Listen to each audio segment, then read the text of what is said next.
जय हिंद, वंदे मातरम। साथियों, Bihar police constable की नई भर्ती के लिए आज चौथा प्रैक्टिस सेट होगा। और दोस्तों, आज से ही स्पेशल साइंस विज्ञान के प्रश्नों का प्रैक्टिस सेट स्टार्ट करने वाले हैं। और वो क्लास डेली रात 8:30 बजे से होगा। यानी कि इस क्लास के बाद आप लोग डेली रात 8:30 बजे से साइंस विज्ञान के प्रश्नों का प्रैक्टिस सेट लगा सकते हैं। तो आप सभी टाइमिंग को जरूर ध्यान रखें। तो चलिए फटाफट से आप सभी लाइव में जुड़ जाइए। सभी को गुड इवनिंग, गुड इवनिंग। तो चलिए फर्स्ट क्वेश्चन आपके सामने है। निम्नलिखित में से कौन सी प्रक्रिया ठोस को सीधे वाष्प में परिवर्तित करती है? सभी ऑप्शन को ध्यानपूर्वक पढ़िए और देखिए, प्रत्येक स्टूडेंट को नीचे लाइव चैट में अपना अपना आंसर बताना है, तभी आपका प्रॉपर तरीके से रिवीजन होगा। तो चलिए आंसर बताएंगे। कौन सी प्रक्रिया ठोस को सीधे वाष्प में परिवर्तित करती है? तो यहाँ पर जो ही बच्चे ऑप्शन ए बता रहे हैं उनका बिल्कुल सही जवाब है ऊर्ध्वपातन प्रक्रिया है। तो ए ऑप्शन जो ही बच्चे दिए हैं बिल्कुल सही आंसर है। आगे देखिए, निम्नलिखित में से कौन सी गैस भूमंडलीय ऊष्मीकरण का कारण नहीं है? बिल्कुल आपको सोच समझकर आंसर बताना है। और इस बार हम लोग हर तरह के प्रश्नों को कवर करेंगे। इजी, मॉडरेट, टफ, हर तरह के प्रश्न होंगे प्रैक्टिस सेट में। चलिए आंसर बताएंगे। कौन सी गैस भूमंडलीय ऊष्मीकरण का कारण नहीं है? तो याद रखिएगा, ये है सल्फर डाइऑक्साइड। जबकि भूमंडलीय ऊष्मीकरण का कारण है कार्बन डाइऑक्साइड, जल वाष्प, नाइट्रस ऑक्साइड, मीथेन, ये सभी है। और आपको याद होगा नाइट्रस ऑक्साइड, इसको लाफिंग गैस भी कहा जाता है। आगे देखिए, निम्नलिखित में से कौन सा फूल का प्रजनन अंग नहीं है?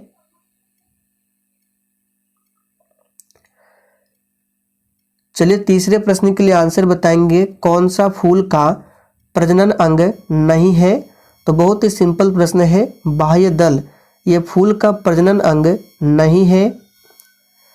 आगे देखिए, निम्नलिखित में से कौन सा भारतीय कृषि की निम्न उत्पादकता का कारण नहीं है? चलिए चौथे प्रश्न के लिए आंसर बताएंगे। तो देखिए, भारतीय कृषि की निम्न उत्पादकता का कारण कौन सा नहीं है? तो याद रखिएगा सहकारी कृषि। यहाँ पर बी ऑप्शन आपका सही जवाब है। किस संविधान संशोधन द्वारा भारत के 6 से 14 वर्ष के बच्चों को शिक्षा का मौलिक अधिकार प्रदान किया गया है? वेरी इंपॉर्टेंट प्रश्न है, आंसर बताएंगे। तो किस संविधान संशोधन द्वारा किया गया? तो याद रखिएगा 86वां संविधान संशोधन, जो कि 2002 में हुआ था। और शिक्षा का जो अधिकार है किस आर्टिकल में बताया गया है? तो अनुच्छेद 21A में, इसे भी ध्यान रखेंगे। शांत घाटी किस राज्य में स्थित है? चलिए 6 के लिए आंसर कीजिए। शांत घाटी यानी कि साइलेंट वैली, ये किस राज्य में स्थित है? तो यहाँ पर जो ही बच्चे ऑप्शन बी बता रहे हैं बिल्कुल सही जवाब है साइलेंट वैली, ये केरल राज्य में स्थित है। केरल राज्य को मसालों, गरम मसालों का राज्य भी कहा जाता है। केरल में ही सबसे अधिक साक्षरता प्रतिशत है। असम की बात करें तो यहाँ पर नेशनल पार्क है मानस नेशनल पार्क और काजीरंगा नेशनल पार्क, दोनों को याद रखना है। जिसमें काजीरंगा नेशनल पार्क ये एक सींग वाले गैंडे के लिए प्रसिद्ध है। भारत की प्रथम महिला सांसद कौन थी? चलिए 7 के लिए आंसर बताइए। भारत की प्रथम महिला सांसद कौन थी? तो याद कर लीजिए, सही जवाब है राधाबाई सुब्बारायन। तो राधाबाई सुब्बारायन जो है ये भारत की प्रथम महिला सांसद थी।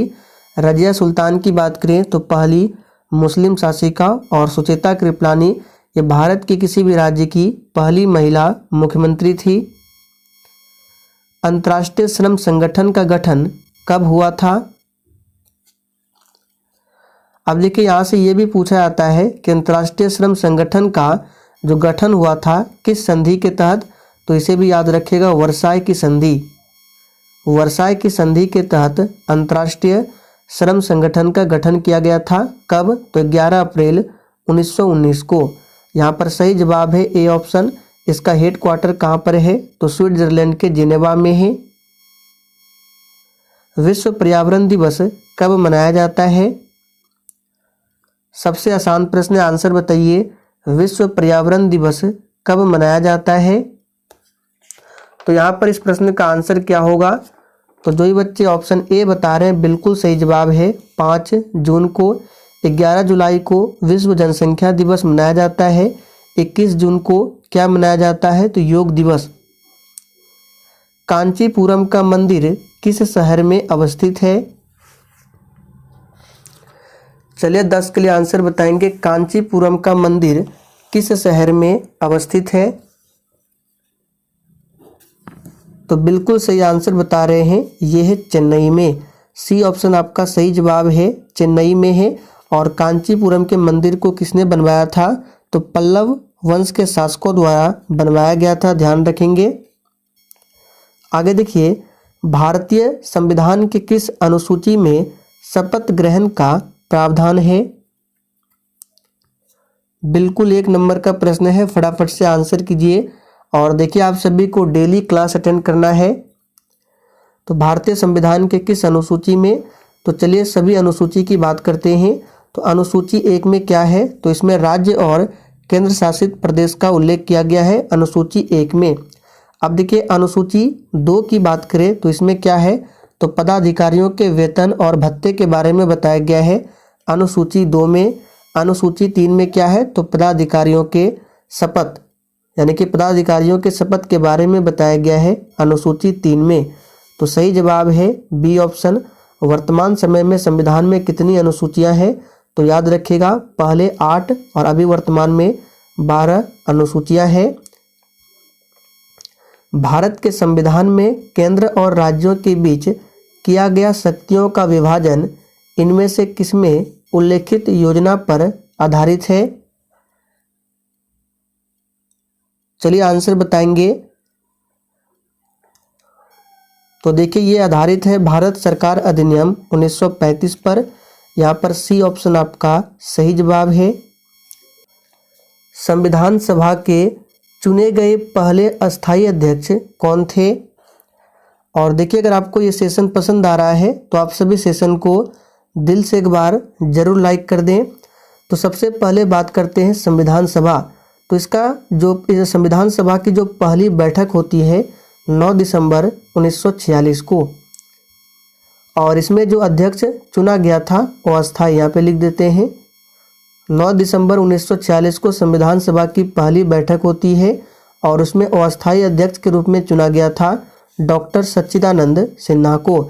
लेकिन यहाँ पे पूछा गया अस्थायी अध्यक्ष।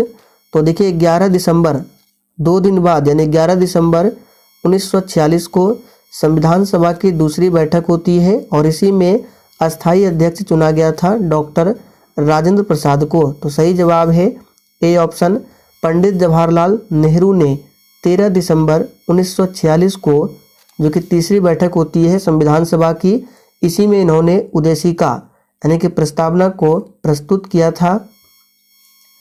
निम्नलिखित में से किस व्यक्ति ने संविधान की प्रस्तावना को राजनीतिक जन्मपत्री कहकर संशोधित किया है?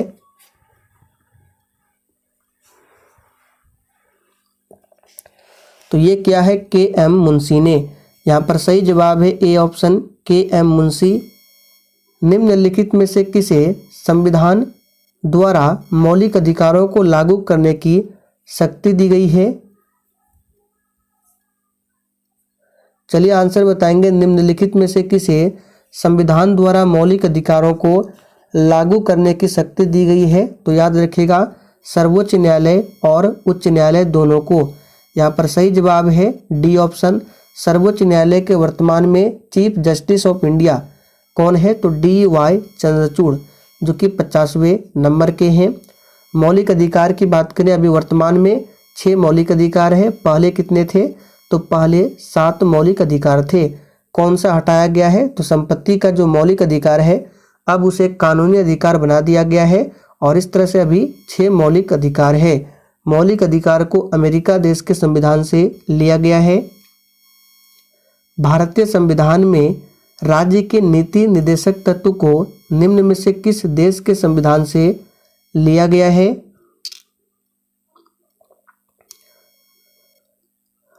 तो बहुत ही आसान प्रश्न है। राज्य के नीति निर्देशक तत्व को लिया गया है आयरलैंड के संविधान से। सही जवाब है बी ऑप्शन।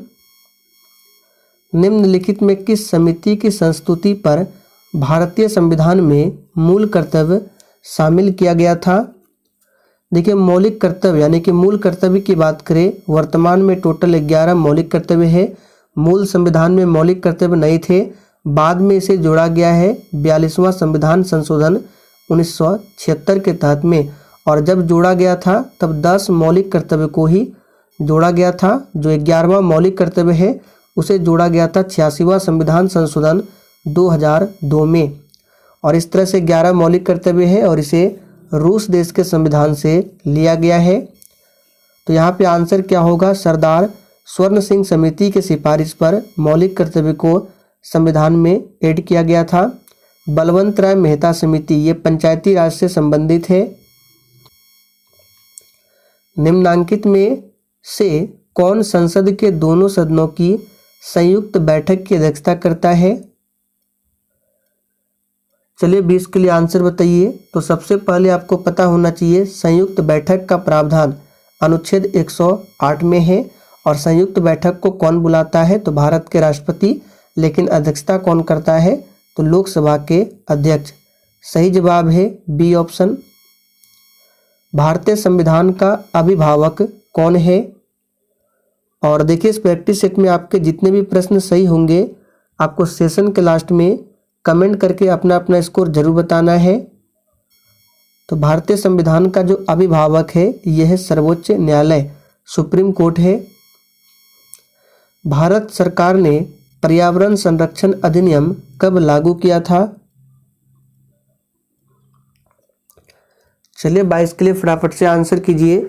भारत सरकार ने पर्यावरण संरक्षण अधिनियम कब लागू किया था? तो याद रखिएगा 1986 में। सही जवाब है ए ऑप्शन। आंतरिक सुरक्षा अकादमी कहाँ पर अवस्थित है? चलिए 23 के लिए आंसर बताएंगे। और देखिए, अगर आप लोग सब्जेक्ट वाइज या फिर टॉपिक वाइज या फिर लुसेंट जीके से प्रैक्टिस सेट करना चाहते हैं तो आप लोग मेरे दूसरे चैनल पर चले जाइए। उस चैनल पर शाम 7:30 बजे से लाइव चैट के साथ क्लास चलती है।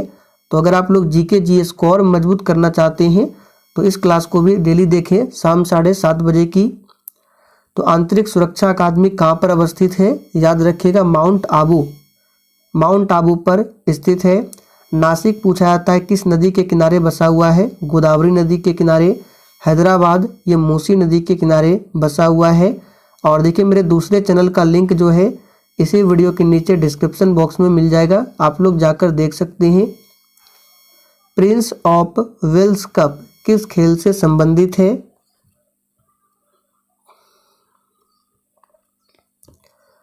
तो ध्यान दीजिए, प्रिंस ऑफ वेल्स कप ये संबंधित है गोल्फ से। सही जवाब है ए ऑप्शन। जारवा जनजाति किस राज्य में या फिर किस केंद्र शासित प्रदेश में निवास करती है?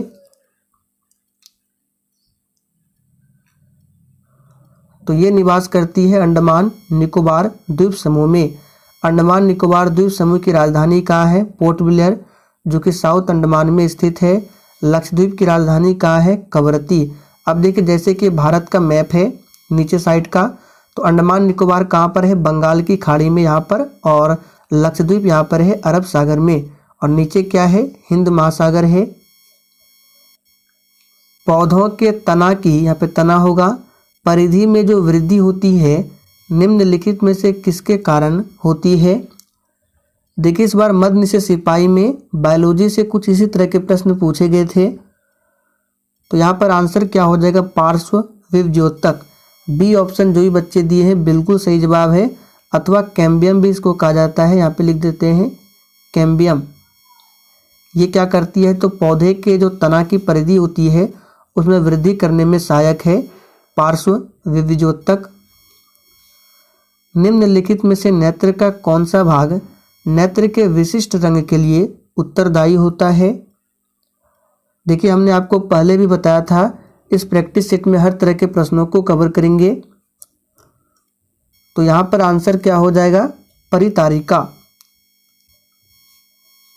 निम्नलिखित में से कौन सी एक अति सक्रिय अधातु है जो वायु में खुला छोड़ देने पर आग पकड़ लेती है?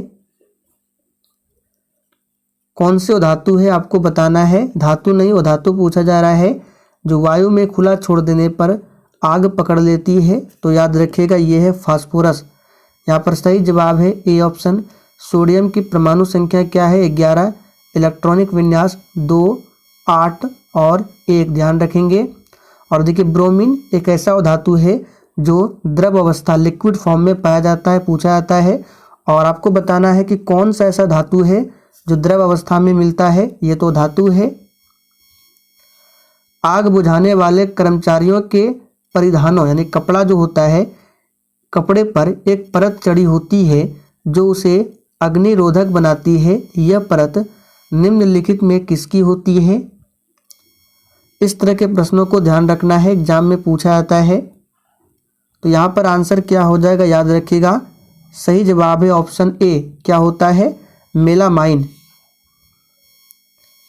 संदेश स्थानांतरण का कार्य निम्नलिखित में से कौन सी कोशिकाएं करती है? चलिए 30 के लिए आंसर बताएंगे। संदेश स्थानांतरण के कार्य निम्नलिखित में से कौन सी कोशिकाएं करती है? तो याद रखिएगा सही जवाब है लंबी शाखान्वित तंत्रिका कोशिकाएं। बी ऑप्शन आपका सही जवाब है। श्वसन निम्नलिखित में से कैसी अभिक्रिया है? देखिए ये सभी प्रश्न आपको थोड़ा सा हार्ड लग रहा होगा, लेकिन एग्जाम के लिए इम्पोर्टेंट है।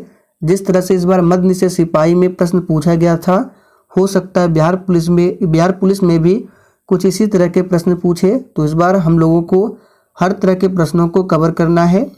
तो यहाँ पर आंसर क्या हो जाएगा, याद रखिएगा ये क्या है, श्वसन। तो ये ऊष्माक्षेपी अभिक्रिया है, ऊष्माशोषी नहीं, ऊष्माक्षेपी। मधुमक्खी के डंक मारने पर निम्नलिखित में से किस पदार्थ के उपयोग से आराम मिलता है?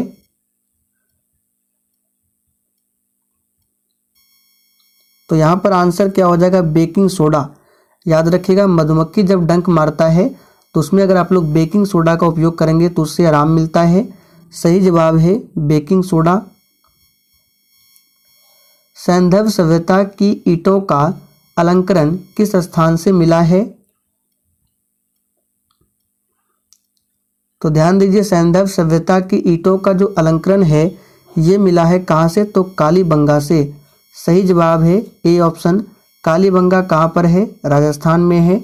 मोहनजोदड़ो की खोज कब हुई थी, पूछा जाता है 1922 में। किसने किया था, राखल दास बनर्जी ने। और 1921 में हड़प्पा सभ्यता की खोज हुई थी दयाराम साहनी के द्वारा। निम्नलिखित में से किस भारतीय राज्य के 3 तरफ अंतर्राष्ट्रीय सीमाएं हैं? तो बहुत ही सिंपल प्रश्न है, आप लोगों ने पढ़ा होगा। त्रिपुरा जो है 3 देशों से घिरी हुई है। तो सही जवाब है बी ऑप्शन।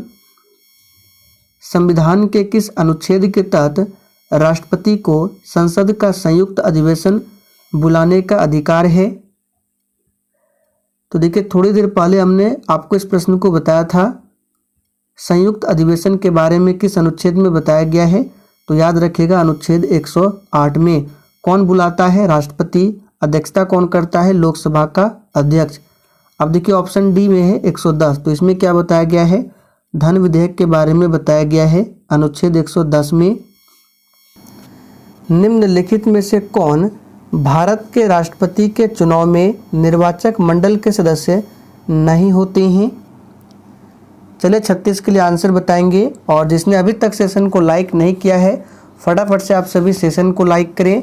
और देखिए पीडीएफ आपको टेलीग्राम पर मिल जाएगा, लेकिन पीडीएफ में आंसर नहीं होगा। देखिए हम आपको सभी चीज़ें फ्री में दे रहे हैं, पीडीएफ नोट्स। थोड़ी मेहनत आप लोग भी कीजिए। तो आपको क्या करना है, जब आप लोग क्लास करते हैं तभी आपको कॉपी में क्या करना है, जैसे प्रैक्टिस सेट ये कितना है 4 है, तो आपको लिख लेना है बिहार पुलिस प्रैक्टिस सेट 4। और उसके नीचे आपको आंसर लिख लेना है, जैसे 1 का बी, 2 का सी, 3 का डी, इस तरह से कुछ कॉपी में लिख लेना है। और फिर टेलीग्राम पर जाकर आपको PDF डाउनलोड करना है। उसके बाद वहाँ से आपको क्वेश्चंस का प्रैक्टिस करना है और जब क्वेश्चंस आप लोग बना लेंगे फिर आपको कॉपी से मिला लेना है कि आप लोगों ने कितने प्रश्नों के सही से आंसर किए हैं। तो इसी तरह से कुछ आपको प्रैक्टिस करना है। फिर से बता देते हैं, PDF में आंसर नहीं होगा, आपको खुद से लिखना है। थोड़ी मेहनत आप लोगों को भी करना है। आगे देखिए, किस समिति ने पंचायतों को आर्थिक रूप से आत्मनिर्भर बनाने की सिफारिश की थी? चलिए 37 के लिए आंसर बताएंगे फटाफट से। किस समिति ने पंचायतों को आर्थिक रूप से आत्मनिर्भर बनाने की सिफारिश की थी? तो यहाँ पे सही जवाब क्या है? ऑप्शन सी, LM सिंघवी समिति। और इस समिति का गठन भी पूछा जा सकता है, कब हुआ था? तो 1986 में, याद रखेंगे। किस संविधान संशोधन के द्वारा मौलिक कर्तव्यों को संविधान में जोड़ा गया था? चलिए 38 के लिए आंसर बताएंगे। और देखिए इस प्रैक्टिस सेट में टोटल 50 प्रश्न हैं और देखते हैं आप लोग कितने प्रश्नों के सही से आंसर कर पाते हैं। तो यहाँ पे आंसर क्या हो जाएगा? याद रखिएगा 42वां संविधान संशोधन, जो कि हुआ था 1976 में। संविधान के भाग 12 में किससे संबंधित प्रावधान किया गया है? चलिए 39 के लिए आंसर बताएंगे। और शायद मध्य निषेध सिपाही में यह प्रश्न पूछा गया था कि संविधान भाग 12 किससे संबंधित है? तो याद कर लीजिए, यहाँ पे आंसर क्या हो जाएगा? केंद्र व राज्यों के मध्य वित्त का बंटवारा इससे संबंधित है। वित्त के बंटवारे से केंद्र और राज्य के मध्य भाग 12 ध्यान रखेंगे।